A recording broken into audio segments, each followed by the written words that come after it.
Psychologists or therapists of Reddit, what are some bad pieces of mental health advice you've seen on social media? I saw someone tell another individual with schizophrenia that they didn't need medication, what they really needed is the motivation to cope with their mental illness symptoms. Motivation, yes. You are wasting 1/3 of your life sleeping, not just bullshit but a recipe for madness and death. Pretty sure I'm wasting 2/3 RDS of my life by staying awake.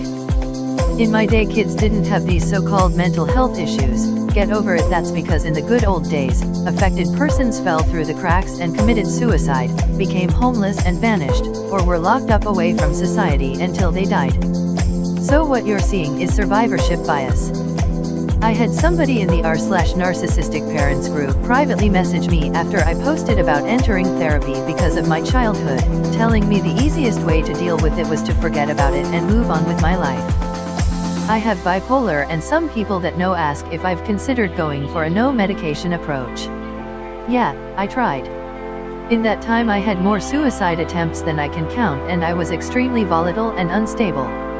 Medication has given me an actual opportunity to live and function like an adult.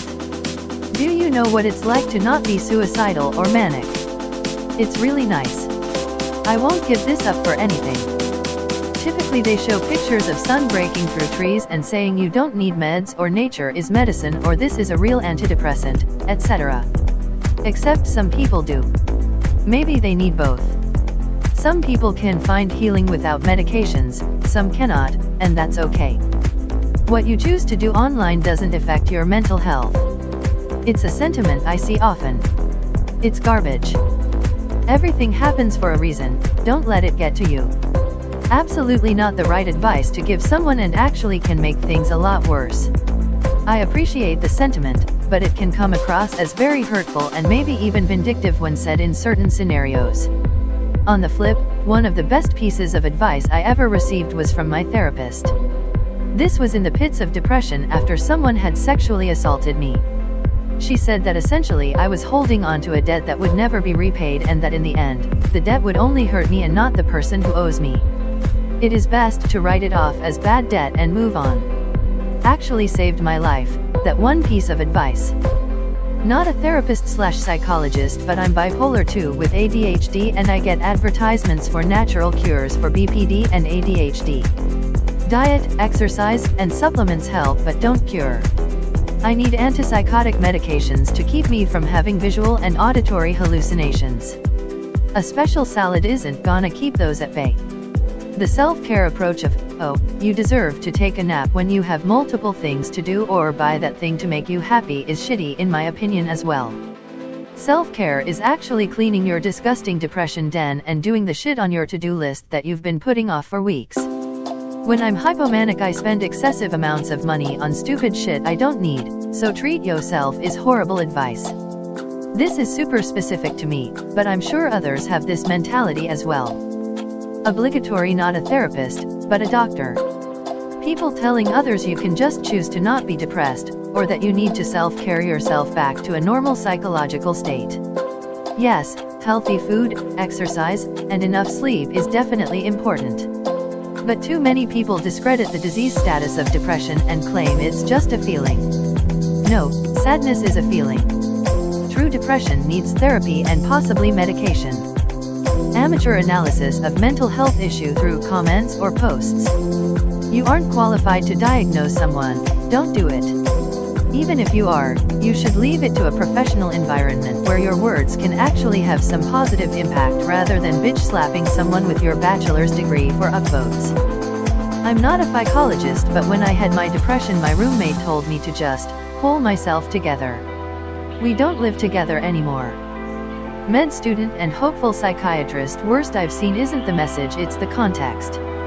Instagram models with their extravagant lifestyles quoting love yourself, maybe not understanding that a lot of the time they set the unrealistic bar that people attempt to reach in their real lives. Don't just shout buzzwords, ground yourselves. Open up about your stories and how you overcame them with sincerity, even if it's at a detriment to your clout. Let people see through the looking glass, just for a second. I always see people post depressed quotes and things like 2020 made me realize who was there for and who wasn't. No, everyone's going through this pandemic bullshit headache together. It seems as though everyone's struggling. Whether it's financially, mentally, or physically, health, we're all going through something, and we shouldn't be acting selfishly expecting others to put their lives on hold to cater to ours. Not a therapist, but someone told me to just don't cut yourself, it'll make you look ugly. Just keep going. Worst thing I ever did. Got me a burnout. Ianup. Most advices see online is horrendous. The first step towards a cure is admitting you are sick. Instead, most people encourage people with issues thinking their good intentions will cure the other person. In the long run, they have hurt them immensely. So much material is out there about recognizing toxic people, assuming we are all victims who are attracted to the wrong type of people. In therapy, you may actually learn how you have behaved in maladaptive ways that have contributed to strained or prematurely cut off friendships. Does a social worker count? If yes, the people who tell that bad things that happen to you, aka mental illness, is a way for God to test you. Absolutely infuriating. Clinical psychology doctorate student and mental health support worker here, anything to do with getting a full 8 hours, eating healthily and exercise for depression. Yes, those things can have a very positive impact on low moods, but clinical depression usually stems from something, and that problem needs to be addressed before these lifestyle tips can truly serve their purpose. 2 things that are well-meaning, but I've seen them backfire. 1. Taking time off of school and or work to work on yourself. Look, I get the premise, and I'm definitely not saying it's always bad, but I've seen it go south more often than I've seen it work. School work whatever provide opportunities to experience success and forward progress. Yes, they can be very stressful at times, and there are certainly situations where they may be toxic. If that's the case, I begrudgingly understand walking away. But just quitting without a plan often creates stagnancy in life that is just terrible for mental health. I acknowledge that this is very much case by case, but if you're going to take time away from school work, come up with a plan first. Have something you want to accomplish. If you don't have something to work on, now you're struggling with mental issues and bored. If it's work that you've left, it also leads to 2. Money. The idea that money can't buy happiness is generally fine. The idea that worrying about money is shallow or that money doesn't matter is fucking stupid.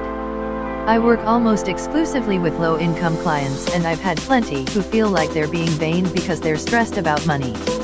I'm very straightforward in telling them that the people who claim money isn't important are either rich or delusional. Low income correlates with higher rates of depression, chronic stress, poorer health, less access to healthcare services, and just about everything else you don't want. Money matters, and telling people that they shouldn't worry about it is incomprehensibly misguided. I'm not a therapist, but I have to chime in here. Subreddits like relationship advice etc. have people that will do the absolute opposite of what they should be doing. People go to those places for advice on their love life and their worries, and the majority of replies they get are sarcastic and hate-filled emotional punches. Can no one give actual advice within giving the whole "I've been giving advice here for years so I know more than you" vibe? Not yet a therapist, though I'm currently in the process of applying to a clinical psychology program.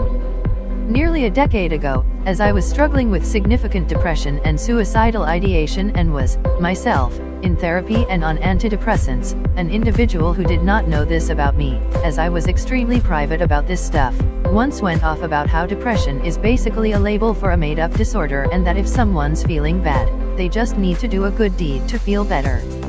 I didn't say anything at the time, but I wanted to sock him in the face as hard as I could.